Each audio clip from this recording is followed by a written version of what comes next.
નમસ્કાર, હું છું પ્રિયા અને તમે જોઈ રહ્યા છો જનતા કી જાણકારી ન્યૂઝ। નજર કરીએ આજના સમાચાર ઉપર। વાવ પોલીસ સ્ટેશન વિસ્તારમાં વાવડી ગામે ઓનલાઈન જુગાર રમાડતા 2 ઈસમોને એલસીબી વાવ થરાદની ટીમે ઝડપી પાડ્યા હતા। પોલીસે 3 પત્તી, કસીનો અને ક્રિકેટ મેચના ઓનલાઈન સટ્ટા માટે વપરાતા 9 મોબાઈલ, લેપટોપ, ટીવી, રોકડ રકમ સહિત કુલ ₹1.85 લાખનો મુદ્દામાલ કબજે કર્યો હતો।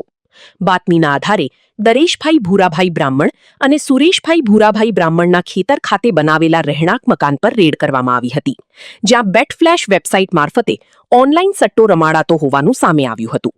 પોલીસે બંને આરોપીઓની ધરપકડ કરી વધુ 2 ઈસમો સામે પણ જુગાર ધારા હેઠળ ગુનો નોંધ્યો છે। આ કાર્યવાહી LCB police inspector AP Chaudhary અને તેમની ટીમ દ્વારા હાથ ધરવામાં આવી હતી।